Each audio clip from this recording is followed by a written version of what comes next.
अस्सलाम फ्रेंड्स, कैसे हैं आप? ठीक हैं? आज का वेबिनार ज्वाइन करने का बहुत बहुत शुक्रिया।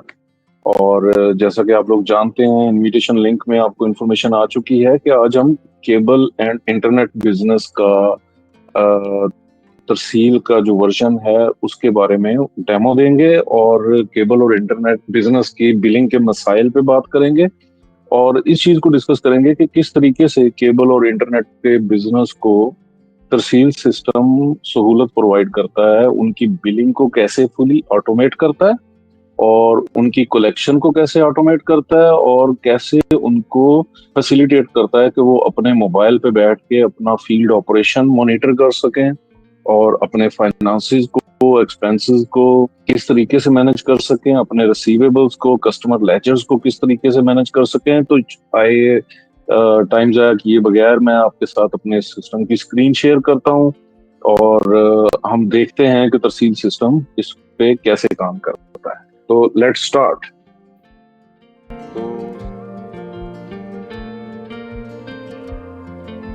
तो सबसे पहले मैं आपके सामने ये हमारा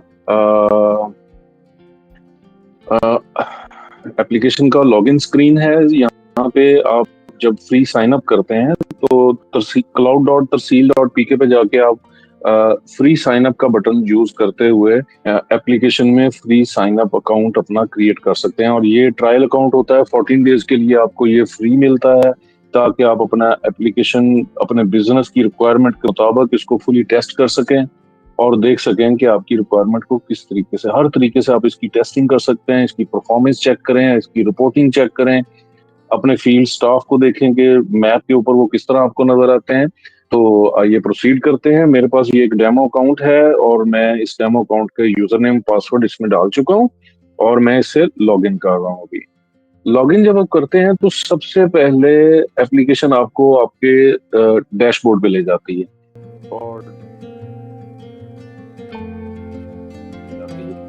और डैशबोर्ड पे आपको नजर आता है कि आपके बिजनेस के स्टैट्स आपको नजर आते हैं। जैसे सबसे पहले आप देखेंगे कि ऑल जोन नजर आ रहे हैं और यहाँ पर मैंने कुछ जोन बनाए हुए हैं जो कि जोनों के नाम आ रहे हैं। और मैं अगर इस वक्त जो बाय डिफॉल्ट लॉगिन करने के बाद आपको जो एज ए एडमिन डाटा नजर आएगा वो आपका ओवरऑल बिजनेस का डाटा नजर आएगा। यानी कि अगर ये पेंडिंग रिकवरी आ रही है 1.2 मिलियन, तो this is your business complete pending recovery. और दिस मंथ बैलेंस अगर आपको नजर आ रहा है तो इस महीने का जो बैलेंस है वो यहाँ पे आपको नजर आ रहा है। इस महीने दिस मंथ बैलेंस मींस कि जो बिलिंग इस मंथ हुई है और उस मंथ की बिलिंग का जो पेंडिंग रिसीवेबल है, that is this month balance. This month target उसके नीचे डिस्क्राइब किया गया है कि this month bill plus last month balance that is 1.325 million. और साथ आपको बता रहा है सिस्टम के लास्ट मंथ जो दिस मंथ टारगेट था वो 1.294 था। एंड इसके बाद दिस मंथ बिल आपको बता रहा है कि इस मंथ जो बिल अब तक पड़ चुका है वो 1,50,000 है। लास्ट मंथ जो बिल पड़ा था आपका वो 1.0 मिलियन था।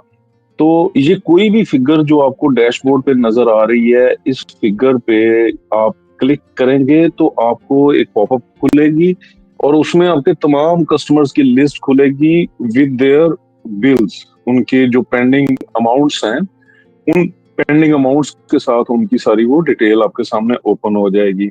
और इन कस्टमर्स पे अगर आप क्लिक करेंगे, किसी भी कस्टमर पे क्लिक करते हैं, लेट्स से मैं इस कस्टमर पे क्लिक करूंगा तो आपके सामने एक पीडीएफ रिपोर्ट ओपन हो जाएगी और जिसके अंदर उस कस्टमर का लेजर ओपन होगा, पार्टी लेजर जिसे हम कहते हैं।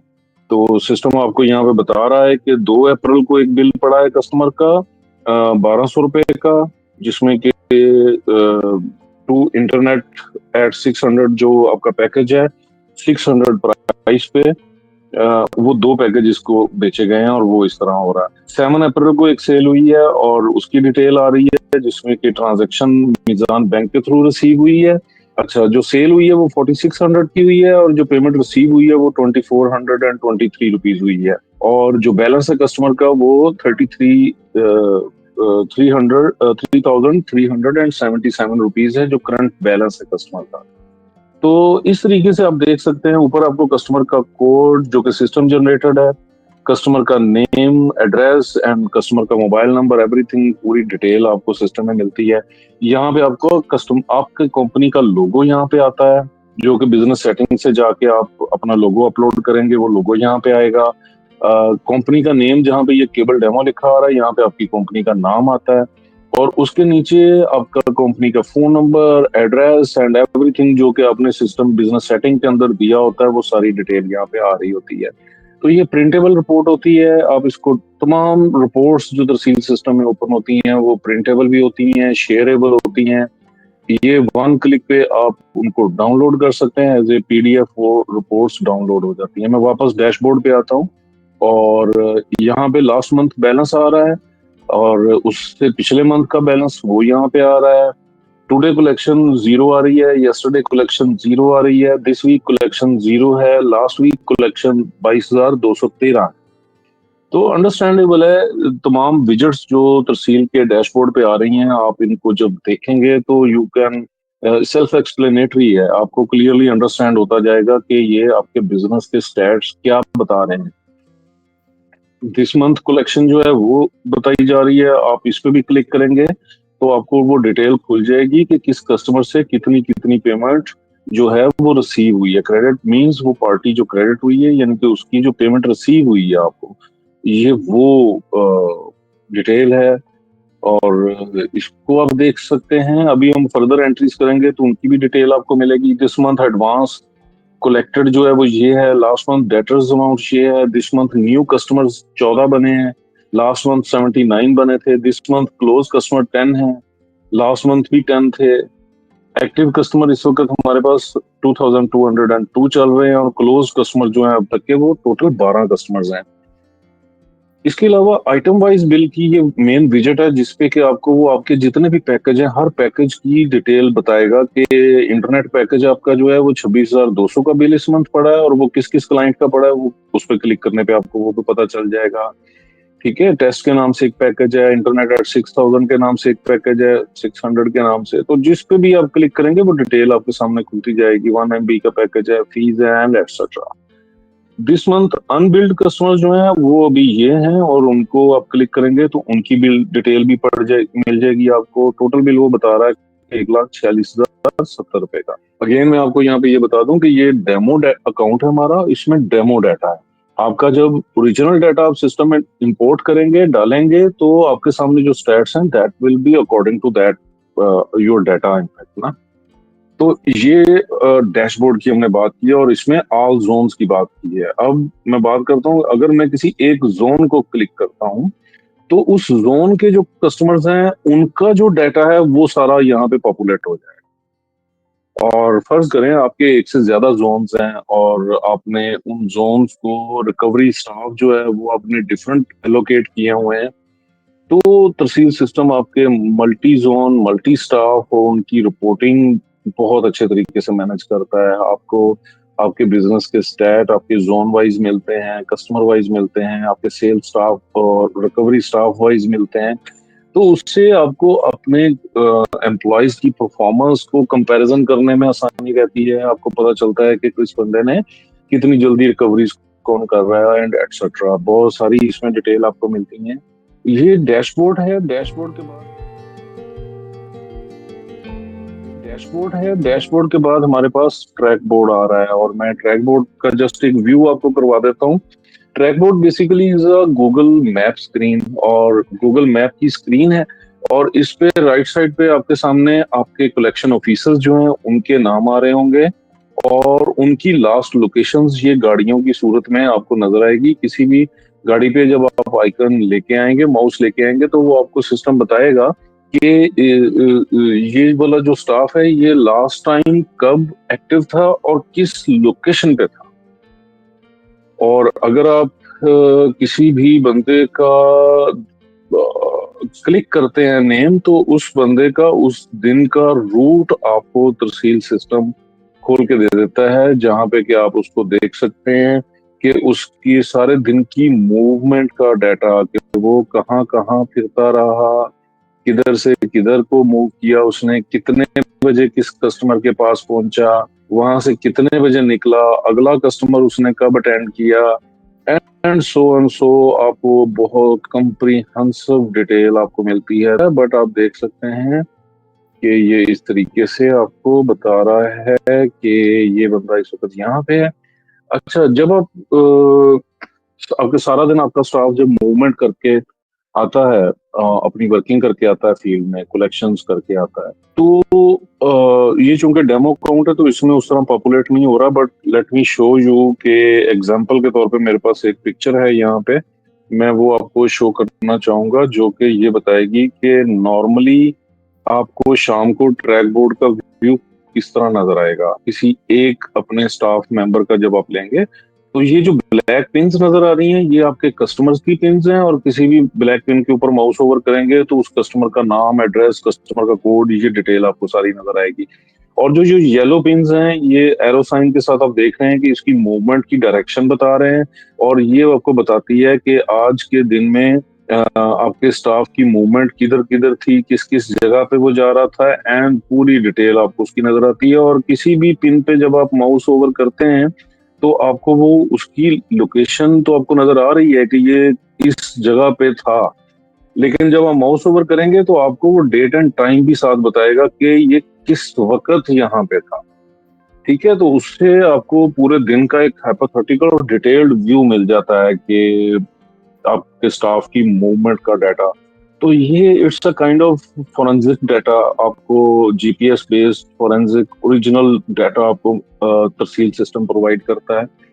और इसमें गुड थिंग ये है कि जो आपके फील्ड स्टाफ की मोबाइल ऐप है वो ऑफलाइन भी काम करती है। और अक्सर लोग हमसे कहते हैं कि जी वो ऑफलाइन कैसे काम करती है, तो let me describe you that first. सुबह को जब आपका फील्ड स्टाफ ऑफिस से निकलता है तो उनको एक दफा इंटरनेट चाहिए अपनी ऐप को क्लाउड के साथ सिंक्रोनाइज करने के लिए। 4 से 5 सेकंड लगते हैं जस्ट ऐप को आपके क्लाउड के साथ सिंक्रोनाइज होने में। और वंस वो सिंक्रोनाइज हो गए हैं और वो ऑफिस से अब निकलने लगे हैं तो उसके बाद उनको इंटरनेट नहीं चाहिए। अगर होगा इंटरनेट उनके पास तो आपको ट्रैक बोर्ड पे उनकी लाइव लोकेशन नजर आएगी, और अगर इंटरनेट नहीं होगा तो मोबाइल में उनकी लाइव उनकी करंट लोकेशन की पिन्स जो है मोबाइल में एप्लीकेशन हमारी सेव करती रहेगी। शर्त यह है कि मोबाइल में एप्लीकेशन उनके चलती होनी चाहिए। अगर वो एप्लीकेशन नहीं चल रही होगी तो आपको यहाँ पे ट्रैकिंग नहीं मिलेगी शाम को, और आपको पता चल जाना चाहिए कि भाई इस बंदे ने अपनी मोबाइल ऐप को ऑन नहीं रखा। तो आप उससे कह सकते हैं कि भाई मोबाइल ऐप कल से ऑन रखनी है। तो अगर उसने मोबाइल ऐप ऑन रखी हुई है तो, और वो ऑफलाइन है, तो लाइव तो वो ट्रैक नहीं हो रहा होगा, बट मोबाइल के अंदर उसकी पिन्स जो हैं वो सेव हो रही हैं, उसकी लोकेशन सेव हो रही है periodically। उसके मुख्तलिफ हमारे एक एल्गोरिदम काम करता है मोबाइल ऐप में, जो ये देखता है कि उस बंदे की स्पीड कितनी है, तो उस हिसाब से वो इंटरवल डिसाइड करता है कि मैंने कितनी देर बाद इसकी लोकेशन की पिन उठानी, ताकि आपको ट्रैक बोर्ड पे मैप स्क्रीन पे एक मीनिंगफुल डाटा और रूट उस बंदे का हम शो कर सकें, जिससे कि आपको समझ आ जाए कि भाई अच्छा ये इधर से मूव करता हुआ इस कस्टमर के पास होता हुआ फिर किधर को गया और कितने बजे कहाँ पहुंचा। ये सारी डिटेल वहां पे आपको समझ आती है। तो जब वो शाम को ऑफलाइन रहते हुए ही वो कस्टमर्स की कलेक्शंस पंच कर सकता है मोबाइल में, उसको तमाम कस्टमर्स की लिस्ट आ रही होगी जिनके बैलेंसेस ड्यू हैं। आपका स्टाफ काउंट एक एक कस्टमर के पास जा रहा है, उनसे कलेक्शन रिसीव कर रहा है। और कोई ऐसा कस्टमर है जिसने कहा है जी कि आज ना आए कल आइएगा, तो उसके लिए नेक्स्ट यूजर का बटन दबाता है, जो कि सिस्टम में उस कस्टमर के लेजर में इस चीज की एंट्री चली जाती है कि इसने इस कस्टमर ने इस दिन को इतने बज के इतने मिनट पे क्या रिस्पॉन्स किया था। पेमेंट तो नहीं दी थी बट उसने कहा था कि कल आइएगा या नेक्स्ट यूजर पे आइएगा। तो वो बिहेवियर रिकॉर्ड होता है। और अगर कोई कस्टमर घर पे अवेलेबल नहीं है, आपका स्टाफ गया है, उसने वहां पे बेल दी है बट बाहर कोई नहीं आया है, तो देन वो नो रिस्पॉन्स का बटन दबाता है। तो वो भी डाटा बहुत मीनिंगफुल है। आपको मंथ एंड पे पता चलता है कि कौन से कस्टमर्स ने ज्यादा चक्कर लगवाए हैं आपके, क्योंकि हर विजिट की एक कॉस्ट होती है, टाइम आपका स्टाफ का लग रहा है, फ्यूल लग रहा है। तो ये चीजें वेरी कंसीडरेबल चीजें हैं ये।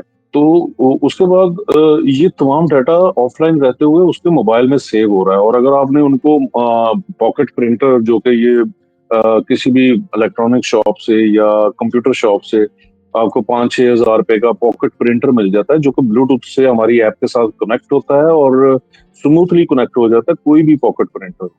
और नॉर्मली वो 48 mm का थर्मल प्रिंटर होता है और उसके अंदर पेपर का एक रोल पड़ता है जो कि हफ्ता 10 दिन चल जाता है और आपको महीने में 3 से 4 रोल उसमें डालने पड़ते हैं।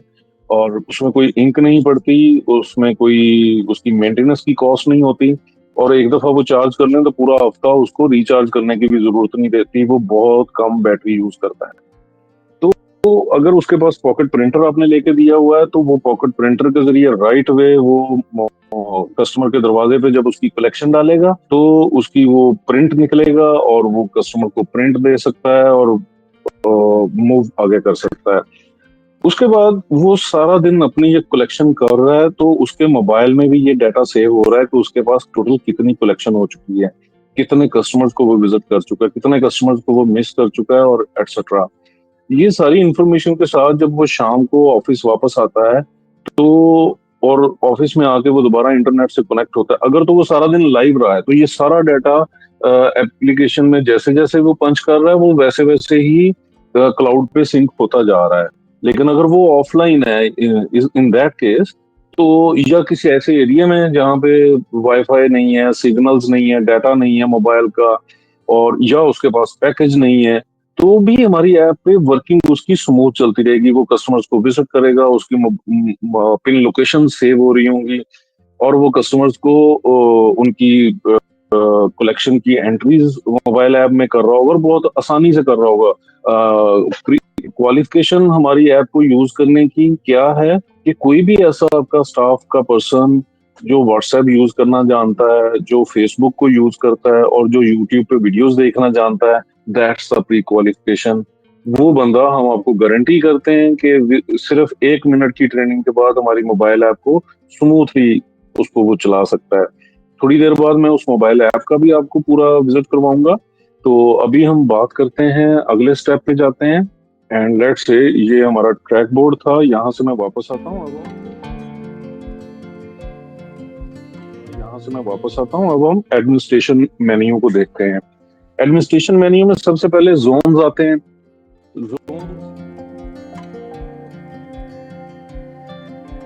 जोन्स एक जियोग्राफिकल एलोकेशन भी हो सकती है आपकी और आपके फील्ड स्टाफ की हो। आपने अपने बिजनेस और एरिया के हिसाब से अगर डिफरेंट फील्ड स्टाफ में आपने डिवाइड किया हुआ है तो उसके हिसाब से भी आप मल्टीपल जोन्स बना सकते हैं। जोन बनाना तहसील सिस्टम में बहुत आसान है। मैं फर्ज करते हैं यहाँ पे कहता हूँ कि मॉडल टाउन के नाम से मेरा एक जोन है और यहाँ पे नीचे आप देखेंगे कि 2203 मेरे कस्टमर्स हैं। ये सब की लिस्ट यहाँ पे मोबाइल ऐप में आ रही है और यहाँ पे मैं अगर मॉडल टाउन लिख के सर्च करता हूँ, मॉडल लिख के मैंने सर्च किया तो मॉडल टाउन जिन जिन कस्टमर्स के नेम्स के अंदर है वो सब लिस्ट यहाँ पे मुझे शो कर दी। उसने बता दिया देयर आर 6 एंट्रीज जिनके एड्रेस के अंदर मॉडल टाउन आ रहा है। तो इनको मैं सिलेक्ट ऑल कर दूंगा तो ये सिलेक्टेड कस्टमर्स की लिस्ट है जो कि मेरे पास यहाँ पे पॉपअप कर गई है। और राइट वे जस्ट मैं इसको सेव करूंगा तो मॉडल टाउन का जोन जो है वो सिस्टम में सेव होगा। ठीक है, तो इस तरीके से आप के लिए जोन बनाना बहुत आसान है। वो कह रहा है मॉडल टाउन के नाम से जोन ऑलरेडी एग्जिस्ट है, मैं इसको मॉडल टाउन 1 कह देता हूँ। तो मैं इसको सेव करता हूँ तो इस सूरत में वो मुझे सेव करने देगा। एक ही नाम के वो डुप्लीकेट नहीं करने देगा, आपको कुछ ना कुछ नाम में फर्क होना चाहिए। तो अगर आपने कस्टमर्स को सर्च क्राइटेरिया फिल्टर करना है तो यहाँ पे बल्क फिल्टरिंग की ऑप्शंस आपको अवेलेबल हैं। जैसे कि आप बाय डिफॉल्ट जो सर्च क्राइटेरिया में पहली ऑप्शन आती है वो ऑल और अनअसाइंड की है।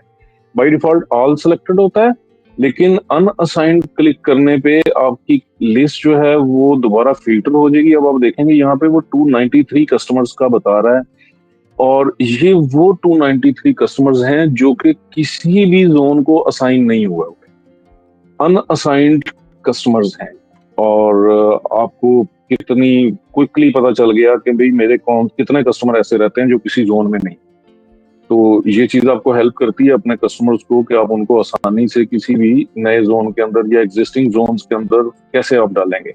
एग्जिस्टिंग जोन्स के अंदर कैसे डालेंगे, मैं फाइंड का बटन दबाऊंगा और यहाँ पे मुझे पूरी लिस्ट मिल जाएगी मेरे जोन्स की। मैं लेट्स से मैं कहता हूँ कि मैं इस जोन को एडिट करना चाहता हूँ, तो मॉडल टाउन 1 को हम जब एडिट करेंगे तो मैं यहाँ से आप देखेंगे कि दोबारा यहाँ पे एक कंप्लीट लिस्ट आ गई है, और जो जो कस्टमर्स मेरे पास सिलेक्टेड है राइट साइड पे, उन कस्टमर्स का चेक बॉक्स जो है वो सिलेक्टेड मुझे नजर आ रहा है। लेट्स सपोज कि मैं कहता हूँ कि ये वाला कस्टमर भी मेरा इसी जोन का है, ये वाला भी इसी जोन का है, तो मैं जो भी कस्टमर सिलेक्ट इधर से करता जाऊंगा, 1 by 1 भी कर सकता हूँ, सिलेक्ट ऑल भी कर सकता हूँ किसी क्राइटेरिया के अगेंस्ट। तो वो कस्टमर्स राइट साइड पे सिलेक्टेड कस्टमर्स की लिस्ट में आते जाएंगे, और वो मैं अपडेट करूंगा तो वो ये मेरा जोन अपडेट हो जाएगा, इस जोन को वो कस्टमर्स असाइन हो जाएंगे। अच्छा, कस्टमर जो सर्चिंग क्राइटेरिया उसके अंदर एक अदर ऑप्शन है कैटेगरीज की ना। तो आपके सिस्टम में जितनी भी कैटेगरीज आपने बनाई होंगी कस्टमर्स की, उन कैटेगरीज की ये ऑप्शंस आपको नीचे ये भी नजर आ रही हैं। आप अपने जोन्स इन कैटेगरी वाइज बनाना चाहते हैं तो दैट्स आल्सो वेरी इजी।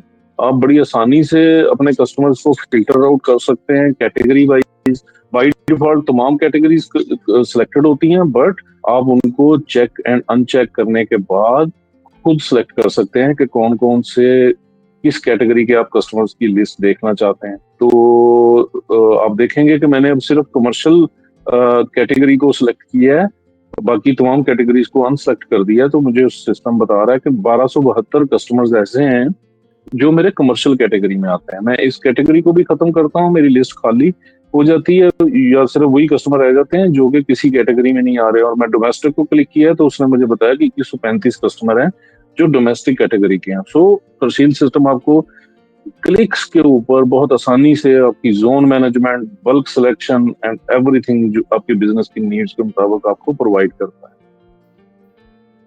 मैं इसको अपडेट करूंगा तो आपका ये जोन अपडेट हो गया, और उसके बाद हम नेक्स्ट स्टेप पे चलते हैं आपके कस्टमर्स पे।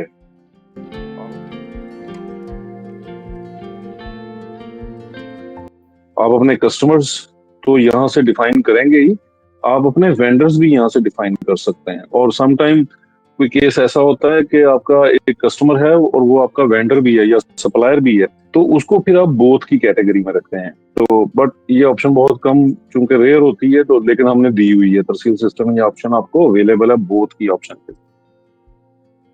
बाय डिफॉल्ट आप देखेंगे कि कस्टमर डिफाइन होते हुए सबसे पहले कस्टमर की कैटेगरी पार्टी टाइप जो है वो ऑलरेडी सिलेक्टेड है।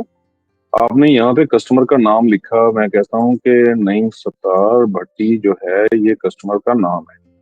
आप यहाँ पे उसका एड्रेस लिख देते हैं,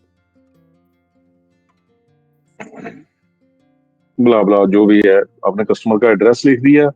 आप उसका एड्रेस का स्टेटस बता सकते हैं कि उसकी प्रॉपर्टी ओन्ड है या वो रेंटेड है। इसकी बेस पे भी आपको रिपोर्टिंग मिल जाती है और आपको पता चल जाता है कि कौन से कस्टमर्स आपके पास। यहाँ पे आप कस्टमर का फोन नंबर लिखते हैं, और again this number is very important figure, इसलिए कि अगर आपने कस्टमर का नंबर सिस्टम में दिया हुआ है तो ये नंबर यूज होगा उस कस्टमर को ऑटो व्हाट्सएप नोटिफिकेशन सेंड करने के लिए। तो सील सिस्टम में आप अपना बिजनेस का व्हाट्सएप कनेक्ट कर सकते हैं, और तहसील सिस्टम में जब भी ऑटो बिलिंग होती है, फर्ज करें आपने यकम तारीख को अपने 1000 कस्टमर है उनकी बिलिंग की डेट आपने फर्स्ट रखी हुई है, तो तहसील सिस्टम में फर्स्ट को जो हमारा सिस्टम उनका ऑटो बिल जनरेट करेगा। तो राइट वे अगर आपने व्हाट्सएप का मॉड्यूल कॉन्फ़िगर किया हुआ है तो आपके व्हाट्सएप नंबर से आपके कस्टमर्स को उस बिल की डिटेल जाएगी, और ये वो फास्टेस्ट कलेक्शन का तरीका है कि उस बिल की डिटेल के अंदर, उस व्हाट्सएप मैसेज के अंदर आपका आप जैज कैश नंबर, अपना इजी पैसा नंबर, आप अपने बैंक अकाउंट नंबर्स वगैरह की डिटेल भी साथ भेज सकते हैं। और उससे उसका सबसे बड़ा फायदा ये होता है कि आपकी कलेक्शन फास्ट हो जाती है। आपको आपके कस्टमर्स बहुत स्पीड से आपकी वो पेमेंट्स रिटर्न कर रहे होते हैं, भेज रहे होते हैं, और उस पर आपकी कॉस्ट भी नहीं आ रही होती है, आपका स्टाफ को भी नहीं जाना पड़ता, तो आपकी स्टाफ की एफर्ट भी कम हो जाती है और पेमेंट्स की कलेक्शन भी फास्ट हो जाती है। मैं आपको रिसेंट एग्जांपल देना चाहूंगा यहाँ पे। अभी ये कुछ हफ्ते पहले मेरे कस्टमर्स ने मुझे कॉल की, कस्टमर ने, और उन्होंने मुझे कहा कि नहीं भाई, मैं आपको एक फीडबैक देना चाहता हूँ। मैंने कहा जी जरूर बताएं। तो उन्होंने कहा कि ये जिंदगी में कभी नहीं हुआ, मैं 10 साल से ये बिजनेस कर रहा हूँ, तो ये कभी नहीं हुआ कि मेरी 80% collection with in first 3 days हो चुकी है। मैंने कहा वाओ। मैंने कहा पहले ये क्या रेशो थी? कहते हैं कि पहले रेशो ये थी कि मंथ एंड आ जाता था और अभी तक 80% पेमेंट ड्यू होती थी, कलेक्शन हुई नहीं होती थी। महीने का आखिरी हफ्ता आ चुका है और अभी भी मैं अपने स्टाफ के पीछे हूँ कि यार जाओ घरों में जाओ, पेमेंट कलेक्ट करके लाओ। तो वो टीवी केबल का उनका बिजनेस था और अब साथ उन्होंने इंटरनेट का भी शुरू किया है। तो कहते हैं कि अब फर्स्ट को मेरे तमाम कस्टमर्स को बिलिंग हुई है उनकी, और उनको व्हाट्सएप नोटिफिकेशंस गए हैं, और मेरे वो बैंक अकाउंट और जैज कैश और वो डिटेल सारी गई है। उन्होंने ऑटोमेटिकली उसको साइन अप किया, और उस मैसेज को देख के मुझे उन्होंने मोबाइल से पेमेंट्स करनी शुरू कर दी और रसीट्स भेजनी शुरू कर दी। तो कहते हैं कि आई एम सो हैप्पी कि मुझसे रहा नहीं गया, और मैंने आपको कॉल की बताने के लिए कि मैं आपको ये बताना चाहता हूँ कि मेरी 80% कलेक्शन पहले 3 दिन में हो चुकी। और ये ऐसा कहते हैं कि मैं सोच भी नहीं सकता था। तो that was a proud moment for us as well. तो दिस इज वेरी इंपॉर्टेंट। और इसका दूसरा एक बेनिफिट ये है फोन नंबर ऐड करने का कि आपको फील्ड स्टाफ को मोबाइल ऐप पे उसको हर कस्टमर का नंबर तो स्टोर करने की जरूरत नहीं है। हमारी ऐप के अंदर उसको कॉल का बटन मिल जाता है हर कस्टमर के साथ जिनका फोन नंबर बैकएंड से आपने ऐड किया होता है। जिनका फोन नंबर आपने ऐड नहीं किया होता वहां पे कॉल का बटन उनको नहीं मिलता। तो वो कॉल का बटन उनको अगर नजर आ रहा है तो इसका मतलब है कि आपने उस कस्टमर का फोन नंबर ऐड किया हुआ है।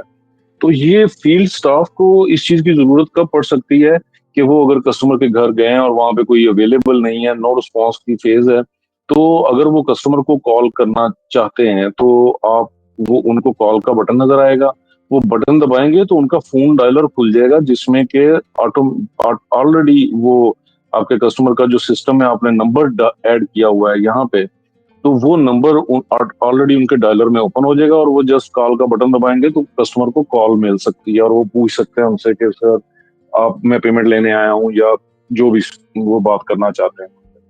तो ये फोन नंबर के बॉक्स के ये इसके यूजेस हैं। Then there is customer category box. यहाँ पे आप सिलेक्ट करते हैं कि भाई उस कस्टमर की कैटेगरी क्या है, वो डोमेस्टिक है, कमर्शियल है, कारपोरेट है, क्रेडिट कस्टमर है, कैश, जो भी आपने अपने बिजनेस के हिसाब से जो कस्टमर्स की कैटेगरीज बनाई होती हैं वो तमाम कैटेगरीज आप यहाँ पे। और नई कैटेगरी बनाने का तरीका बड़ा आसान है, यहाँ पे साथ प्लस ऐड कैटेगरी का बटन आ रहा है। आप ये ऐड कैटेगरी का बटन दबाएंगे, कैटेगरी का नाम लिखेंगे। मैं कहता हूँ कि let's say my new category, आप कुछ भी आप अपने बिजनेस के हिसाब से नाम लिखते हैं और आप इसको सेव करेंगे तो ये जस्ट सो सिंपल तफसील सिस्टम है। कस्टमर की नई कैटेगरी ऐड करने का बहुत आसान तरीका है। उसके बाद आप देखेंगे कि कस्टमर का जोन। तो अभी हमने जोन की विंडो पे भी देखा था कि कस्टमर का वो आप जोन किस तरीके से ऐड करते हैं। तो दूसरा तरीका यहाँ पे है कि कस्टमर का आप एक तो है कि जोन की विंडो पे जोन के अंदर आप कस्टमर्स ऐड कर सकते हैं, वहां पे बल्क में ऐड किए जा सकते हैं। दूसरा तरीका ये है कि आप कस्टमर डिफाइन करते वक्त उसको बताते हैं कि भाई इस कस्टमर का क्या। तो अभी हमने देखा कि कैसे आपने अपने कस्टमर की इंफॉर्मेशन इसमें सिस्टम में डाली है और लोकेशन भी आप कस्टमर की यहीं पे सेट कर सकते हैं, एक तरीका ये है। दूसरा तरीका ये है कि आप कस्टमर की लोकेशन सेट ना करें, बट जब आपका फील्ड स्टाफ मोबाइल ऐप को लेके कस्टमर की डोर स्टेप पे जाएगा और वहां पे उसको बहुत आसान मेथड अवेलेबल है मोबाइल ऐप के अंदर कि वो सेट लोकेशन का बटन दबाएगा और यस करेगा। वो जिस जगह पे खड़ा है, जिस कस्टमर को ओपन किया हुआ है उसने, उस कस्टमर की वो जगह लोकेशन सेट हो जाएगी और इधर भी आपको वो नजर आना शुरू हो जाएगा। और मैप के ऊपर ट्रैक रोड की विंडो में देखेंगे कि आपको वो तमाम नजर आ रही हैं। कस्टमर की ब्लैक पिन्स नजर आना शुरू हो जाती है। आपको नजर आ जाता है कि कौन कौन सा कस्टमर आपका किस जगह पे है, उसकी लोकेशन क्या है। इसका एक ये भी फायदा होता है कि जो आपका अगर फर्ज करें तो पुराना रिकवरी कलेक्शन स्टाफ जो है वो छोड़ गया है या छुट्टी पे है, और आज आपको एक नया बंदे को कलेक्शन के लिए भेजना है, तो मोबाइल ऐप आपके बंदे को एक एक कस्टमर के पास ले जाती है, उसका पूरा रूट बना के देती है, उसको पूरी डायरेक्शंस लेके जाती है, और आपको बहुत आपके नए स्टाफ मेंबर को बहुत आसानी से हर घर पर पहुंचना कोई मसला नहीं होता है। तो तहसील सिस्टम आपका ये बहुत बड़ा मसला है। External user ID and external passwords, उसमें आपके राउटर की कोई यूजर और आईडी और पासवर्ड्स हैं तो वो आप यहाँ पे रिकॉर्ड कर सकते हैं। तहसील सिस्टम पे जब आप आते हैं तो उस वक्त कस्टमर की कोई ड्यूज अगर हुई हो तो आप वो ओपनिंग बैलेंस में डालें, जो कि फिर कस्टमर का लेजर थी उसके बाद आगे फॉरवर्ड वो चलता रहेगा। ये तमाम ऑप्शंस तहसील सिस्टम में ऑप्शनल है, और इनमें से सिर्फ नेम या एड्रेस, इन दोनों में से एक का होना जरूरी है। बाकी आप कोई भी ऑप्शन अगर ना दें और जस्ट सेव का बटन दबा दें तब भी कस्टमर सेव हो जाए। तो नीचे आप देखेंगे ईमेल की ऑप्शन है, आईडी कार्ड नंबर की ऑप्शन है, एनटीएन एंड एसटीआरएन की ऑप्शन है। ये तमाम वो ऑप्शन है जो सिस्टम में आपको अवेलेबल है। आप कस्टमर की प्रोफाइल के अंदर ये तमाम चीजें ऐड कर सकते हैं। अब हम आते हैं पैकेज की तरफ। तहसील सिस्टम में दो तरह की चीजें कस्टमर के पैकेज में असाइन हो रही है। नंबर वन, जो मंथली पैकेजेस हैं। मंथली पैकेजेस वो होते हैं जिनका बिल रिकरिंग होता है, वो एवरी मंथ भरना होता है। तो फर्ज करते हैं मैंने इस कस्टमर को इंटरनेट दिया है, 600 वाला पैकेज दिया, तो यहाँ पे मुझे उसकी डिटेल आ गई। एक से ज्यादा पैकेज अगर फर्ज करूँ दिए हुए हैं तो मेरे पास वो भी ऑप्शन यहाँ पे अवेलेबल है, मैं एक से ज्यादा पैकेज उसको दे सकता हूँ। और अगर हर पैकेज की बिलिंग डेट सेपरेट है तो वो भी असाइन की जा सकती है, सेपरेट बिलिंग डेट। फर्ज करता हूँ इस कस्टमर की बिलिंग डेट इस पैकेज की 4 है और इस पैकेज की 11 है, तो मैंने दोनों की बिलिंग डेट, अब हर माह बिलिंग डेट जो है, इस बिल डेट को इस कस्टमर का इस पैकेज का बिल जनरेट होता है। तो उसके बाद आप देखेंगे कि price and quantity by default यहाँ पे आ रही है, और ये कस्टमाइजेबल है। आप हो सकता है कि आपको जो 600 रुपये वाला पैकेज है वो आप इस कस्टमर को 1200 रुपये में देना चाहते हैं, तो जस्ट सो सिंपल। और ये वाला पैकेज आपने 500 की बजाय 400 का उसको दिया तो 400 का दें।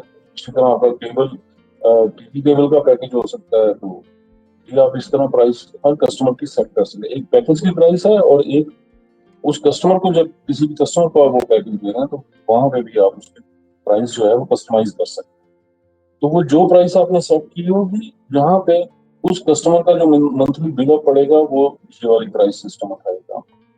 उसके अलावा आपने उस कस्टमर को कुछ और चार्ज अगर किया है तो वो आप यहाँ पे सिलेक्ट कर सकते हैं कि ये कस्टमर की कनेक्शन डेट कौन सी। आप फर्ज करते हैं कि आप कहते हैं कि इस कस्टमर की कनेक्शन डेट जो है ये 8 अप्रैल है, ये आपके रिकॉर्ड के लिए। उसके बाद आप कहते हैं कि आपने उसको इंस्टॉलेशन चार्जेस चार्ज किए हैं 2000 रुपीज। आप ज्यादा कम भी कर सकते हैं, आप कहते हैं कि 25 रुपये, 2500 रुपया चार्ज किया आपने। दूसरा आप कहते हैं कि आपने वहां पे पीवीसी केबल इंस्टॉल की है, और वो केबल जो है लेट से वो आप कहते हैं कि वो 25 मीटर इंस्टॉल की है, और 200 रुपये के हिसाब से आपने उसको चार्ज किया है, तो वो चीज तमाम इंफॉर्मेशन दे सकते हैं। अब यहाँ पे आप देखेंगे कि कनेक्शन चार्जेस के मतलब जो चीजें हैं ये आगे लिखा हुआ है वन टाइम। तो ये जो फर्स्ट पहली दफा जो आपने उसका कनेक्शन जब बनाया है तो ये चार्जेस उस वक्त अप्लाई होंगे उसके समय। और लेकिन जो आपने पैकेज उसको असाइन किए हैं that will be build every, ये पूरी सेपरेट ही आप कंसीडर कर सकते हैं दोनों चीजों को। और नीचे अब आपको सिस्टम बता रहा है कि टोटल जो है वो 9100 रुपीज बन रहे हैं इस कस्टमर के। और पेमेंट टाइप आपने बतानी है कि कैश है तो कैश ऑफिस में वो पेमेंट आएगा तो कैश ऑफिस आएगा। कैश रिसीव में आपने वो अमाउंट लिखनी है कि जो आपने रिसीव किया कस्टमर से कलेक्ट। और इट इज पॉसिबल कि वो पार्सल पेमेंट है वो कंप्लीट नहीं है अभी आपने की। फर्स्ट करें कस्टमर ने उस वक्त 5000 रुपीज दिए हैं तो आपने वहां पे 5000 लिख देने हैं। और बाकी की जो अमाउंट है वो कस्टमर के ड्यूज में नजर आती है आपको भी और आपके फील्ड स्टाफ को। तो अगर उस कस्टमर ने कुछ भी नहीं दिया है तो जस्ट ये क्रेडिट की ऑप्शन सेलेक्ट कर दें तो उस ये टोटल के टोटल 9900 उसके ड्यूज के तौर पे मिला। और अगर उस कस्टमर ने आपको ऑनलाइन पेमेंट भेजी है तो या बैंक में पेमेंट भेजी है तो वहां पे आपके पास ऑप्शन आ रही होगी, आपका जो भी आपने बैंक अकाउंट ऐड किए होंगे, चाहे कैश आपने, या आपका बैंक अकाउंट है, इजी पैसा हो गया आपका बैंक अकाउंट, यूबीएल, मिजान बैंक, जो सा भी आपने बैंक अकाउंट डिफाइन किए होंगे उनकी ऑप्शन यहाँ पे आ रही होगी। और जिस भी ऑप्शन में वो क्लाइंट ने पेमेंट किया जस्ट आप वो सिलेक्ट कर सकते हैं। ट्रांजैक्शन आईडी ऑनलाइन पेमेंट की सूरत में, जैस कैश, इसी पैसा की सूरत में, और अगर कस्टमर ने चेक दिया है तो उसके लिए भी ट्रांजैक्शन आईडी का यूज करेंगे, चेक नंबर होगा तो उसमें डालेंगे, और ट्रांजैक्शन डेट किस दिन पेमेंट हुई है उसकी इंफॉर्मेशन या चेक की क्या डेट है वो भी यहाँ पे आप डालेंगे, और नीचे आप अमाउंट लिखते हैं कि कितनी अमाउंट का चेक कस्टमर या कितनी पेमेंट उसने ट्रांसफर। तो हम इसको पार्सल पे रखते हैं, कैश पे रखते हैं, और कैश आपने रिसीव किया 5000 रुपीज। अब ये एक कस्टमर का पूरा प्रोफाइल बनाने का मैकेनिज्म है। मुझे ये टाइम इसलिए लगा कि मैंने आपको एक एक फील्ड के बारे में पूरा डिस्क्राइब किया है। नॉर्मल रिटेल में जब आप इसको सोचेंगे तो विद इन 10 to 15 सेकंड एक कस्टमर का रिकॉर्ड आप get कर सकते हैं। मैंने इसको सेव किया, और ये वाली कस्टमर की इंफॉर्मेशन के साथ आपका ये कस्टमर रसीद सिस्टम के अंदर सेव हो जाता है। इसका सेव करने के प्रोसेस में ना सिर्फ ये कि कस्टमर सेव हो गया, बल्कि इस कस्टमर का बिलिंग इंफॉर्मेशन सारी अपडेट हो गई है। इसका मंथली जो बिलिंग करेंगे, बिलिंग आपकी ऑटो पड़नी है, उसके स्केड्यूल ठीक से डिफाइन हो गए, और ये तमाम वो चीजें जो तहसील सिस्टम के अंदर इसकी ऐड हो चुकी है। तहसील सिस्टम में आपकी पार्टीज ऐड करने का सिर्फ ये वाहद एक तरीका नहीं है, ये एक वो नॉर्मल वे है जब आप बिजनेस रनिंग हालत में होगा तहसील सिस्टम के साथ, तो जब भी नया कस्टमर ऐड करेंगे तो वो इस तरीके से करेंगे। लेकिन जब आप कस्टमर की अपने बिजनेस की ऑनबोर्डिंग करने लगते हैं, जब आप तहसील सिस्टम पे स्टार्ट होने लगते हैं, तो उस वक्त क्या होता है उसकी मैं आपसे डिटेल शेयर कर लेता हूँ।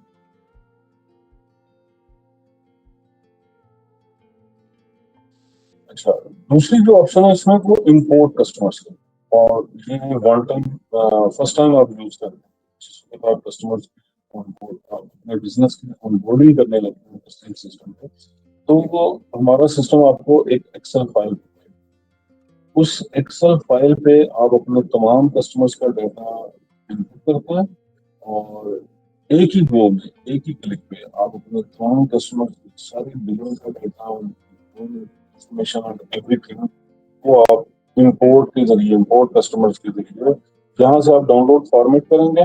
तो आपको मैं डाउनलोड फॉर्मेट का बटन दबाऊंगा तो आप देखेंगे कि मेरे पास एक फाइल डाउनलोड हो गई है, और इस फाइल को मैं क्लिक करके देखूंगा तो मैं इस फाइल को आपको थोड़ा सा डिस्क्राइब कर दूँ।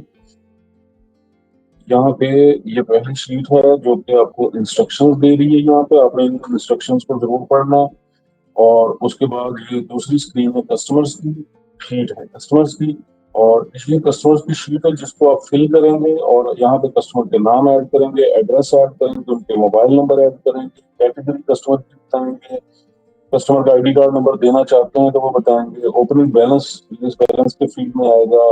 ये तमाम चीजें ऑप्शनल है, नेम एंड एड्रेस में से एक चीज होना जरूरी है बस।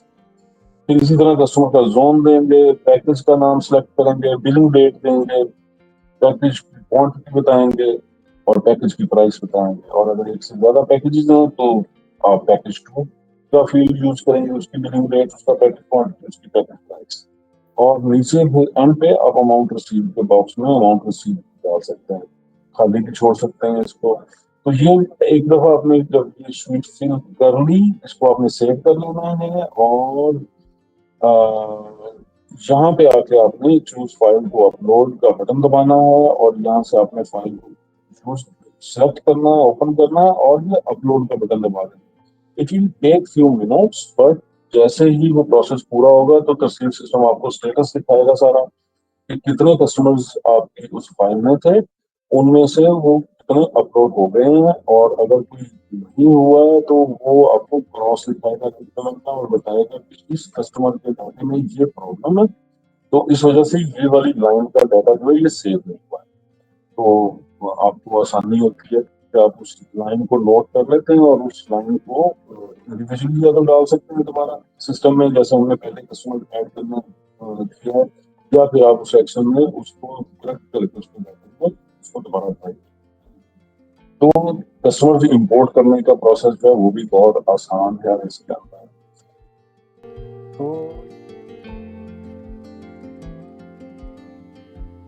तो यहाँ पे हमने ये प्रोसेस पूरा देख लिया एडमिनिस्ट्रेशन के अंदर कस्टमर्स ऐड करने का। Items, this is also a very important area. Item की टाइप्स हमारे सिस्टम के अंदर मल्टीपल टाइप्स होते हैं।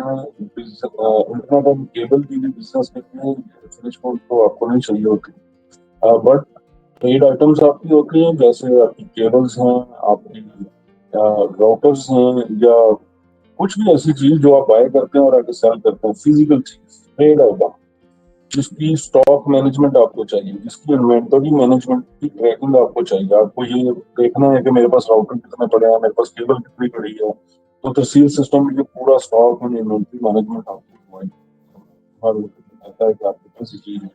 आप इन चीजों की परचेज भी डाल सकते हैं जो कि आपके स्टॉक में प्लस कर देगी, उसी चीज की भी आप सेल डालते हैं जो कि आप स्टॉक को माइनस कर रही होती है, तो उसको आप ट्रेड आइटम आपको प्रोवाइड करते हैं। सर्विसेज वो वाली आइटम्स हैं, जैसे इंस्टॉलेशन चार्जेस जो हैं वो आपकी सर्विस है, कंप्लेंट्स जो हैं ये आपकी सर्विस है, और इसी तरह की आपकी और भी सर्विसेज हो सकती हैं। तो जितनी भी आपकी सर्विस टाइप्स होंगी वो आप सर्विस टाइप की आइटम टाइप के अंदर डिफाइन करेंगे। एंड देन थर्ड ऑप्शन है आपके पास मंथली पैकेज। जब आप मंथली पैकेज सिलेक्ट करते हैं तो जस्ट आपने पैकेज का नाम बताना है, उसकी प्राइस बतानी है, और अगर टैक्स इन्फॉर्मेशन देना चाहते हैं आप दे सकते हैं और बता सकते हैं कि प्राइस इंक्लूड्स टैक्स और नॉट, बट ये ऑप्शनल चीज है। तो इसको आप सेव करेंगे तो ये आपका एक मंथली पैकेज सेव हो गया, और ये आइटम जो कि मंथली पैकेज टाइप की है, ये जिस भी कस्टमर को आप सेल करेंगे उसके मंथली पैकेज में ऐड करेंगे, तो इसी आइटम का monthly auto recurring bill sale system auto हर माह उसकी बिलिंग डेट को सिस्टम में पोस्ट किया करेगा और कस्टमर को दिस इज इम्पोर्टेंट इस पॉइंट ऑफ व्यू से। और किसी भी आपने एग्जिस्टिंग पैकेज को अपडेट करना है, उसकी प्राइस को अपडेट करना है, तो यहाँ से जाके आप अपडेट कर सकते हैं। जैसे एपी के 6 MB के नाम से एक पैकेज बना हुआ है मंथली पैकेज, तो आपने इसको फाइंड का बटन दबा के अपने अपने सारे पैकेज देख सकते हैं और एडिट करेंगे तो वो वहाँ पे विजो में बैकएंड पे सेट हो जाएगा।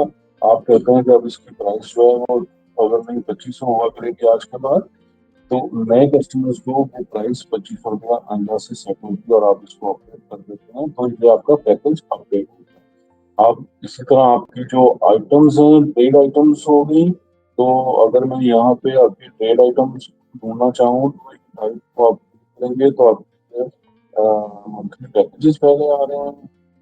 इसको मैं दोबारा क्लिक करूंगा तो उसका वो डिसेंडिंग ऑर्डर बेसिकली चेंज हो रहा है। तो वो ट्रेड आइटम्स ये सारी आ रही हैं जहाँ पे राउटर्स और आपके फाइबर केबल और इस तरह की चीजें जो कि ट्रेड आइटम्स हैं वो आपको आ रही होंगी, और आप इसको भी एक्शंस में जाके एडिट या डिलीट कर सकते हैं। डिलीट आप सिर्फ उन आइटम्स को या पैकेजेस को कर सकेंगे जो अभी आपने सिस्टम में तो डाल ली है, बट अभी उनका कोई बिल नहीं पड़ा, वो किसी ट्रांजेक्शन में यूज नहीं हुआ है। अगर वो किसी ट्रांजेक्शन में यूज हो गए हैं तो आप उनको डिलीट कर सकते हैं, अनटिल अनलेस कि आप वो ट्रांजेक्शन जाके पहले एडिट ना करें और उसमें से वो आइटम ना निकालें। तो असूली तौर पे होना भी ऐसी चाहिए सिस्टम में, ऐसी आइटम जो किसी को बिल हो चुकी है और आप आपको अगर हम अलाउ कर देते हैं बैकएंड से उसको डिलीट करना, तो या बिग मेस। इसलिए उसको अगर आप ट्रेड आइटम डिफाइन कर रहे हैं तो आप आइटम नेम देते हैं, उसकी सेल प्राइस देते हैं, परचेज प्राइस देते हैं, उसकी टैक्स इंफॉर्मेशन ऑप्शनल ऐड करते हैं, अपना ओपनिंग स्टॉक बताते हैं कि आपके पास इस आइटम का स्टॉक कितना पड़ा हुआ है, और उस स्टॉक की परचेज प्राइस बताते हैं पर यूनिट की। वो स्टॉक जो पड़ा हुआ है आपके पास वो ऑन एवरेज कितने पे आपने बाय, और उस आइटम का कोई बारकोड नंबर होगा तो वो भी आप ऐड कर सकते हैं। तो इसको सेव करते हैं तो सो इस तरीके से आपकी आइटम्स, आपकी सर्विसेज, आपके पैकेजेस ये तमाम यहाँ पे डिफाइन होता है। जब ये इतना काम आप कर लेते हैं तो आपने अपने कस्टमर्स को और उनके पैकेजेस को अपने अपने जोन्स को सेटअप कर लिया सारा। इसके बाद इसके बाद रोल की विंडो आती है जहां पे आप अपने स्टाफ के रोल्स क्रिएट कर सकते हैं। मैं फाइंड करके आपको दिखाता हूँ कि ऑलरेडी हमारे पास जो रोल पड़े हुए हैं वो कौन कौन से हैं। यहाँ पे ये चूंकि डेमो अकाउंट है हमारा, तो हमारे कस्टमर्स भी इसको यूज कर रहे होते हैं। तो जो बाय डिफॉल्ट जब आप सिस्टम हमसे बाय करते हैं, तहसील सिस्टम लेते हैं, तो आपको दो रोल नजर आएंगे, एडमिनिस्ट्रेटिव रोल और कलेक्शन ऑफिसर्स रोल। मैं कलेक्शन ऑफिसर के रोल को एडिट करके दिखाता हूँ। तो आप देखेंगे कि हमारे तहसील सिस्टम में ना 100+ राइट्स हैं, और ये रोल की बेस पे प्रॉपर जो रेलिवेंट राइट्स हैं वो ऑलरेडी तहसील सिस्टम में असाइन किए गए हैं। आप इनको कस्टमाइज कर सकते हैं आप अपनी मर्जी से। जैसे कि अगर तो आपका बिजनेस थोड़ा बड़ा है और एक से ज्यादा आपके फील्ड स्टाफ हैं और आपके एक से ज्यादा जोन्स हैं, तो आप उनको ओनली असाइन जोन डाटा का राइट दें, जो कि डाटा एक्सेस के सेक्शन में आता है। और अगर आपका एक ही रिकवरी ऑफिसर है और छोटा सा एरिया है, थोड़े से कस्टमर हैं, तो आप उसको होल्ड डाटा का राइट दे सकते हैं।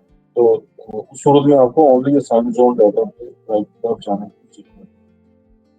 इसी तरह मैनेजमेंट के अंदर आपने उसको मैनेज कस्टमर्स का राइट किया ताकि वो नए कस्टमर ऐड कर सके। मोबाइल ऐप से नए कस्टमर भी ऐड किए जा सकते हैं, वहीं से उनके पैकेज बन सकते हैं। अब अगर आपने उस फील्ड स्टाफ को, अपने कलेक्शन ऑफिसर को ऑप्शन दी हुई है मैनेज कस्टमर्स के राइट की, तो वो कस्टमर नया ऐड कर सकेगा। अगर नहीं दी गई तो उसको वो ऑप्शन ही नहीं है। Set zone of customer, again customer तो वो ऐड कर सकता है, क्या उसका जोन भी वो सेट कर सकता है कि नहीं कर सकता, तो ये भी राइट है। आपने दिया होगा उसको तो वो कर सकेगा, अदरवाइज उसके लिए ऑप्शन नजर नहीं। इसी तरह वो ऐड कोई आइटम नहीं डाल सकते, क्योंकि ये मैनेजमेंट के राइट्स हैं। तो इसमें से ऑलरेडी उसको सिर्फ वो राइट दिए गए हैं जो वो अपनी फील्ड ऑपरेशन में वर्किंग के लिए यूज करता है। अदरवाइज बाकी सारे राइट्स वो हैं जो कि एडमिन के पास ऑलरेडी होते हैं। और आप अपना कोई मैनेजर डिफाइन करते हैं तो उस मैनेजर के पास इस मैनेजमेंट सेक्शन से बहुत सारे राइट्स हैं जो कि मैनेजर को नजर आ रहे हैं। ऑपरेशन के अंदर वो नई सेल डाल सकता है, न्यू कलेक्शन एंट्री कर सकता है, नो सेल कस्टमर विजिट की एंट्री कर सकता है। जो मैंने आपको शुरू में बताया कि कस्टमर ने कहा कि दोबारा चक्कर लगेंगे तो वो नेक्स्ट विजिट का बटन दबाएगा। कस्टमर अवेलेबल नहीं है घर पे, वो रिस्पॉन्स का बटन दबाएगा। तो ये उसके मुताबिक दिया होगा आपने, तो उसको वो बटन नजर आएंगे। मोबाइल ऐप पे अगर नहीं दिया गया तो उसको वो बटन नजर नहीं आएंगे। फिर view view balance of customer का राइट होगा तो वो कस्टमर का बैलेंस देख सकेगा, अदरवाइज नहीं देख सकेगा। Change item price and item, नई सेल डालते वक्त क्या वो प्राइस पैकेज की या आइटम की चेंज कर सकता है? अगर ये आपने राइट दिया हुआ है तो वो चेंज कर सकेगा। अगर आपने राइट नहीं दिया हुआ, तो उस आपने पैकेज या आइटम डिफाइन करते वक्त जो डिफॉल्ट उनकी सेल प्राइसेस रखी थी वही प्राइस फिक्स लगेगी और उसको वो चेंज नहीं कर सकता। यूज मोबाइल ऐप का राइट कि वो मोबाइल ऐप को यूज कर सकता है कि नहीं कर सकता। एक कस्टमर सिग्नेचर, मोबाइल ऐप पे वो अगर कलेक्शन कर रहा है और वहां पे उसको ऑप्शन आती है वो टेक सिग्नेचर, तो वो सिग्नेचर का बटन दबाएगा तो उसके सामने एक वाइट पॉपअप खुलेगी और वो कस्टमर के आगे वो मोबाइल अपना करेगा और उसका कस्टमर, आपका जो कस्टमर है वो अपनी फिंगर के साथ वहां पे अपने सिग्नेचर कर सकता है। ये जरूरत कब पड़ती है? उस वक्त पड़ती है जब आपका ऑफिसर कलेक्शन के लिए गया है बट कस्टमर नहीं पूरी पेमेंट नहीं, मतलब पार्शल पेमेंट की है। तो और आपने अपने स्टाफ को इंस्ट्रक्शन दी हुई है कि अगर बंदा पेमेंट ना करे तो उससे साइन के लेके आओ, तो उस सूरत में आपका स्टाफ उससे साइन लेगा जो कि फिर उस रसीद पे प्रिंट भी होगा। तो अगर आपने ये राइट दिया होगा तो उसको वो टेक सिग्नेचर का बटन नजर आएगा, अदरवाइज ये ऑप्शन उसको नजर नहीं आएगा। तो प्रिंट सेल वाइज उसमें जो सेल की है उसका अगर प्रिंट वो लेना चाहता है तो ये राइट होगा तो वो ले सकेगा, अदरवाइज नहीं ले सकता। रिकॉर्ड जीपीएस मूवमेंट डाटा, अगर आपने ये राइट उसका सेट किया हुआ है तो उसकी मोबाइल ऐप में उसकी जीपीएस की रिकॉर्डिंग हो रही है, अदरवाइज नहीं होगी। आपका ऐसा स्टाफ भी हो सकता है आप उसको ट्रैक नहीं करना चाहते हैं, तो ये राइट उसका। और अगर आप उनकी डे का मूवमेंट का डाटा सारा मैप देखना चाहते हैं तो आपको ये राइट ना जी। सो इस तरीके से ये सारे वो राइट्स हैं जो कि रेलिवेंट टू कलेक्शन ऑफिसर हैं, जो कि सिस्टम के अंदर ऑलरेडी बने होते हैं। अब इन राइट्स की जो टेम्पलेट का नाम है कलेक्शन ऑफिसर रोल। रोल जो है वो राइट्स की टेम्पलेट। इसका यूजेज कहाँ पे? इसका यूजेज उस वक्त आता है जब आप अपना स्टाफ क्रिएट करते हैं, स्टाफ का अकाउंट क्रिएट करते हैं। अपने कलेक्शन ऑफिसर का, अपने अकाउंटेंट का, अपने मैनेजर का, जो आपने यूजर बनाना है उसके लॉगिन इंफॉर्मेशन बनानी है, क्रेडेंशियल्स उसके क्रिएट करने हैं, वो ये यूजर स्टाफ की विंडो है ये वाली एडमिनिस्ट्रेशन के अंदर। इस विंडो पे आप जाएंगे, यूजर का नाम लिखेंगे। मैं कहता हूँ कि यूजर का नाम, मेरा स्टाफ का नाम जो है वो शोएब है, और इसका फोन नंबर ऑप्शनल है आप देना चाहेंगे, एड्रेस ऑप्शनल है आप देना चाहेंगे। यहाँ पे आपका उस यूजर का वो आप क्रिएट कर रहे होंगे यूजर नेम। और एक चीज जो मद्देनजर रखनी है आपने कि इस यूजर नेम के का जो पहला हिस्सा है वो तो आप लिख देंगे, बट यूजर नेम पूरा जो बनेगा वो शोएब एट द रेट जो डोमेन नेम, जो जब आप तफसील सिस्टम पे साइन अप होते हैं तो आपको एक डोमेन नेम असाइन होता है। जैसे कि ये केबल डेमो अकाउंट है हमारा, तो केबल डेमो के नाम से at the rate cable demo के नाम से हमारे इस अकाउंट का डोमेन नेम। तो अब जो लॉगिन बना है इसका वो Shoaib at the rate cable demo complete वो यूजर नेम इस तरह बनेगा, जो कि इसको यूज करते हुए वो मोबाइल एप्लीकेशन में लॉग इन करें। और यहाँ पे मैं इसका पासवर्ड सेट कर देता हूँ 12345678, और इसको मैं जोन असाइन कर देता हूँ। इसका जो जोन है ये फुल जोन है, और वन जोन सिलेक्टेड, और यहाँ पे आप देखेंगे राइट जीरो सिलेक्टेड है। बट मैं जैसे ही कलेक्शन ऑफिसर का रोल इसको असाइन करूंगा तो आप देखेंगे कि 20 राइट्स सेलेक्टेड है, और ये वही राइट्स हैं जो रोल डिफाइन करते वक्त हमने सेट किए। तो अगेन यहाँ पर ये इसकी डिटेल इसलिए दी हुई है कि आप इनको इस बंदे के लिए, इस स्टाफ के लिए अगर कस्टमाइज करना चाहते हैं तो आप यहाँ से कर सकते हैं। अदरवाइज कलेक्शन ऑफिसर के रोल के जो राइट्स बाय डिफॉल्ट आपने सिस्टम के अंदर दिए गए हैं वो इसको असाइन हो जाएगा, इससे आपको बहुत सहूलत हो जाएगी।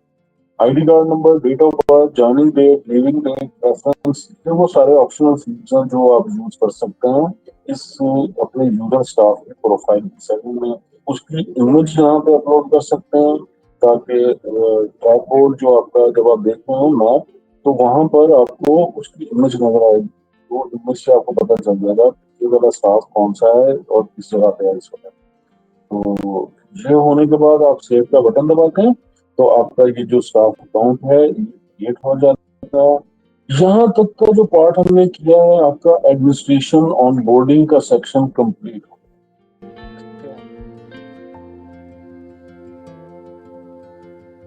ठीक है, उसके बाद ऑपरेशंस है। ऑपरेशंस में आपने सेल है, सेल ऑर्डर है, सेल कोटेशन है, सेल रिटर्न है, कलेक्शन है, एक्सपेंसेस हैं, आपकी परचेज ऑर्डर्स हैं, परचेज है, परचेज रिटर्न है, and payment, payment to vendors. ये तमाम ऑप्शंस आपको अपने ऑपरेशन के अंदर अवेलेबल होते हैं एडवांस सेक्शन में भी, और मोबाइल ऐप पे जो आपने अपने कस्टमर्स को ऑप्शन दी होगी वो सारी वहां पे आपको। फर्ज करता हूँ फर्ज करता हूँ मैं कलेक्शन में जाता हूँ, दिस इज द ऑप्शन जो कि सबसे ज्यादा बेसिकली यूज होती होगी।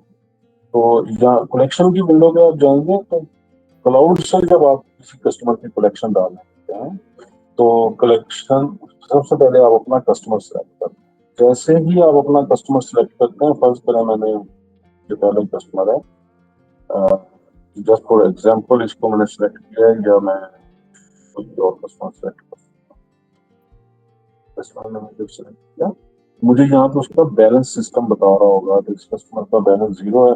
अगर आपने कस्टमर को सर्च करना है तो आप उसका नाम टाइप करके भी कर सकते, सर्च किया तो जब आप उस कस्टमर को सिलेक्ट करेंगे तो आप देखेंगे कि यहाँ पे आपको साथ ही उसका बैलेंस नजर आएगा कि भाई इस कस्टमर के ड्यूज कितना है। इस कस्टमर के ड्यूज 400 है और आप नीचे डेट बता सकते हैं। एज ए एडमिन तो आपके पास ऑप्शन है कि आपको डेट की ऑप्शन नजर आएगी और आप उसकी डेट बता सकते हो कि ये किस डेट की कलेक्शन है। बट आपके फील्ड स्टाफ को मोबाइल ऐप पे डेट की ऑप्शन नहीं है। वहां पे बाय डिफॉल्ट जिस वक्त वो कलेक्शन डाल रहा है बंदा आपका वही डेट और यहाँ पे डेट उसकी देख ली। आपने यहाँ पे यूजर बता दिया कि किस यूजर ने ये कलेक्शन की है। कलेक्शन की टाइप बताइए कि क्या वो कैश कलेक्शन है या बैंक कलेक्शन है। आपने यहाँ पे अमाउंट बता दी कि मैंने इससे 400 रिसीव। आपने सिंपली इसको पोस्ट कर दिया कंफर्म एंड प्रिंट करेंगे तो उस कलेक्शन का आप करंटली आप ले सकते हैं। और अगर आपने जस्ट पोस्ट का बटन दबाएंगे तो राइट अवे जस्ट पोस्ट वो कलेक्शन जो है आपके सिस्टम के post. So this was so easy.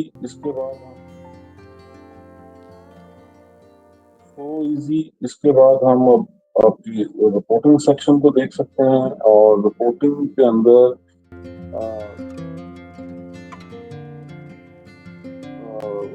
सबसे पहले आपको मंथली रिपोर्ट है। मंथली रिपोर्ट के अंदर आपको अपने मंथ सेलेक्ट करना है। लेट्स से इस वक्त अप्रैल 2025 है तो व्यू रिपोर्ट का आपने बटन दबाना है। आपके सामने अप्रैल की मंथ रिपोर्ट है और it's very significant report for cable and internet businesses because यहाँ पे आपको बिलिंग डेट आती है सबसे पहले या ड्यू डेट जिसे कहते हैं 1 अप्रैल को जिन कस्टमर्स के बिलिंग ये तमाम कस्टमर्स को फर्स्ट अप्रैल को ठीक है उनके प्रीवियस ड्यूज कितने हैं उनका करंट बिल कितना है उनसे अमाउंट कितनी रिसीव हो चुकी है उनका बैलेंस अब क्या है। ये सारी वो डिटेल है जो कि आपको इस आपकी करंट रिपोर्ट मंथली रिपोर्ट के अंदर नजर आएगी। तो डेट वाइज यहाँ पे देखेंगे आपका वो डेट चेंज हो गया है वो बता रहा है 2 अप्रैल। तो यहाँ पे अब आगे जितने भी कस्टमर जहाँ तक नजर आएंगे ये वो तमाम कस्टमर हैं जिनकी बिलिंग 2 अप्रैल को होनी है 3 अप्रैल को होनी है एंड सो ऑन 4 अप्रैल 5 अप्रैल और इस तरह चलता रहेगा और आपको टोटल एंड पे सिस्टम बताएगा कि आपकी जो मंथली बिलिंग होनी है वो 10,41,40,000 होनी है और रेस्ट ऑफ द फिगर्स के आपने उसमें से अगर कोई आप रिसीविंग कर चुके हैं तो वो यहाँ पे आपको टोटल बता देगा और जो बैलेंस सिस्टम का ड्यू है वो आपको बता देगा। ये प्रीवियस बिल बता रहा है 10 लाख और जो करंट बिल इस महीने बिल पड़ेगा टोटल वो 9,10,000 देखा। तो this is very significant report. इस रिपोर्ट में से आप किसी भी क्लाइंट को सर्च करना चाहते हैं तो जस्ट आप कंट्रोल एफ का बटन दबाएंगे और यहाँ पे लिखेंगे उस कस्टमर का नाम जो आप सर्च करना चाहते हैं। तो इसमें सिस्टम ने मुझे बता दिया कि नाम को मैंने लिखा तो सिस्टम ने बताया कि 1/2 यानी कि 2 ऑप्शन ऐसी हैं जो जिनमें नहीं आता है 2 कस्टमर्स ऐसे हैं और उनमें से जो पहली एंट्री है वो दिखा रहा है जिसका बिल डेट 14 अप्रैल है 14,000 नहीं। और अगर मैं सेकंड देखूं तो वो सेकंड उसने मुझे बताया कि 14 अप्रैल है और वो 136 नंबर कस्टमर है। ये 14 नंबर था 14 अक्टूबर जो बैंक था वो 135। तो आप नेम से सर्च कर सकते हैं आप एड्रेस से सर्च कर सकते हैं आप हाउस नंबर से सर्च कर सकते हैं एंड सो ऑन। इस तरीके से आपको आप मंथ का पूरा ओवरव्यू आपको सिस्टम देता है। उसके बाद ऑपरेशन समरी है जो कि बेसिकली आपको बताती है कि आपके स्टाफ ने आज सारा दिन क्या ऑपरेशन किया है वो पूरी डिटेल आती है।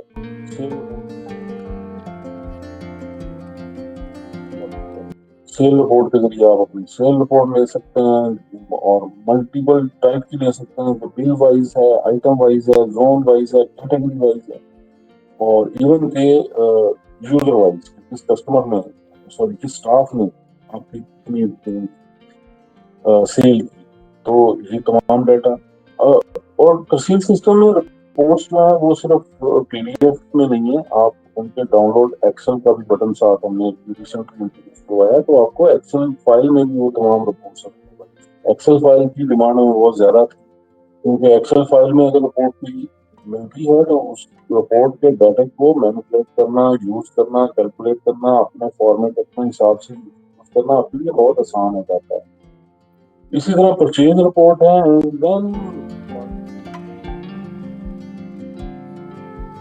Then party ledger, that's very significant report. Party ledger में आप किसी भी कस्टमर का लेजर ले सकते हैं। कस्टमर सेलेक्ट करता हूँ, लेट्स, और मैं कहता हूँ कि मैं इसका पिछले साल से जस्ट उसकी डेटें सेलेक्ट करूंगा। कस्टमर सेलेक्ट किया पहले, फिर मैंने डेट सेट की और मैंने देखा निकाल के उसका लेजर। तो मुझे सिस्टम बता रहा है कि 14 मई को एक इसकी सेल पे पड़ा था और 6 सितंबर को एक उसकी कलेक्शन पड़ी। सिस्टम मुझे ये भी बता रहा है कि 14 मई को जो बिल पड़ा था उसकी सेल की डिटेल है। ये सारी चीजें थी। 3,000 रुपए का बिल बना था, 2,000 रुपए कस्टमर से रिसीव हुए थे और 1,000 रुपया उसके बैलेंस में ड्यू थे। और फिर 6 सितंबर को रिकवरी जो पड़ी उसकी वो 1,000 रुपीज की ये पड़ी। सो अच्छा, अब यहाँ पर ये रिकवरी की बिल नंबर भी आ रहा है और यहाँ पर ये सेल का बिल नंबर भी आ रहा है। फर्ज करें कि कल को आपको पता चलता है कि इसमें कोई गलती हो, कोई ऑप्शन पेमेंट या सेल में कोई फिगर गलत पड़ गई है या कलेक्शन के वक्त कोई अमाउंट गलत पड़ गई है, वट एवर, कुछ भी हो सकता है। तो ये बिल नंबर आपको हेल्प करता है उस ऑप्शन को ट्रैक करने में और उसको करेक्ट करने में। लेट्स से अगर सेल की एंट्री में कोई प्रॉब्लम है तो आप सेल ऑपरेशन के अंदर सेल की विंडो में जाएंगे और वहां पर ये बिल नंबर सर्च करेंगे। और अगर रिकवरी की ट्रांजैक्शन के अंदर कोई आपने चेंजेस करनी है तो आप कलेक्शन या रिकवरी की विंडो पे जाएंगे और ये बिल नंबर सर्च करेंगे और उसको आप अपने हिसाब से एडिट कर सकते हैं, डिलीट कर सकते हैं। एज ए एडमिन एडिट और डिलीट की ऑप्शन है। मोबाइल ऐप में ये ऑप्शन अवेलेबल नहीं है। ठीक है, मोबाइल ऐप पे आपका फील्ड स्टाफ एक दफा एंट्री कर देता है तो वो उसको ना एडिट कर सकता है ना डिलीट कर सकता है। और अगर उससे कोई गलती हो गई है वाकई और तो वो आपको आके बताएगा। या एडमिन अकाउंट अगर आपने मैनेजर अकाउंट बनाया हुआ है और उसको राइट दिया हुआ है एडिट करने का या डिलीट करने का, तो वो उसको आके बताएगा कि भाई मुझसे ये फलाना कस्टमर की ट्रांजेक्शन है, ये मिस्टेक। जो मैनेजर है या जो आप हैं, आप उसको वेरीफाई करने के बाद सेल की विंडो पे जाके या रिकवरी की विंडो पे, फर्ज करते हैं ये रिकवरी है 5518 नंबर, तो ये मैं आपको एडिट करके दिखाता हूँ कि ये कैसे होती है। ऑपरेशन में आप जाएंगे, कलेक्शन रिकवरी की विंडो, और यहाँ पे जाके आप फाइंड का बटन दबाएंगे और फाइंड का बटन दबाने के बाद आप देखेंगे कि आपको तमाम सिस्टम की रिकवरी जो है उनकी यहाँ पे लिस्ट मिल जाएगी। और आप यहाँ पे 5518 सर्च करेंगे। तो आपने सर्च किया तो आप देखेंगे कि ये एंट्री वहां पे आ गई है।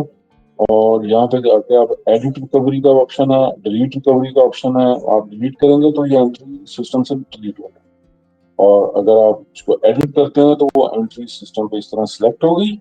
आपने उसको बताया कि यार कि 1,000 रुपया नहीं आया था, इससे इससे तो 800 रुपया रिसीव। तो आप उसको एडिट करके अपडेट करेंगे और कंफर्म करेंगे तो आपका सिस्टम वो एंट्री आपकी सिस्टम के अंदर अपडेट होगी।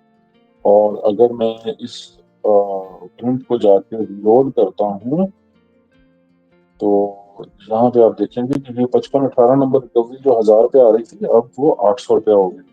और कस्टमर के ड्यूज जो कि बैलेंस क्लियर हो चुका था वो बैलेंस के अंदर 200 रुपया मुझे शो हो गया। सो इस तरीके से आपकी बिलिंग, चूंकि तहसील सिस्टम टोटली आपकी ऑटो कर देता है। बिलिंग डेट की, मंथली पैकेजेस की जो बिलिंग है वो ऑटोमेटिकली तहसील सिस्टम मैनेज कर रहा होता है। और जो ड्यूज होते हैं, जिन कस्टमर्स के बिल पड़ जाते हैं, वो अगले दिन आपके रेलिवेंट फील्ड स्टाफ के मोबाइल ऐप पे उन कस्टमर्स की लिस्ट आ जाती है विद देयर ड्यूज इंफॉर्मेशन, उनका बैलेंस कितना है। और आपका स्टाफ कलेक्शन शुरू कर देता है और शाम को आप अपने मोबाइल पे देख लेते हैं या किसी भी टाइम पे आप देख लेते हैं क्लाउड ओपन करके कि कस्टमर कितने कस्टमर्स की वो कलेक्शन हो चुकी है, कितने कस्टमर्स के आज बिल पोस्ट हुए हैं। तो बिजनेस अब आपके लिए एक बहुत इजीली अपने पाम में, अपने फिंगर टिप पे आपके लिए मैनेजेबल। अपना बहुत ज्यादा ख्याल रखिएगा। आपके जो भी क्वेश्चंस हो, जो भी आपके रिस्पॉन्स हो, फीडबैक हो, हमें जरूर उससे आगाह कीजिएगा। अल्लाह हाफिज, अपना ख्याल रखिएगा। अस्सलाम वालेकुम।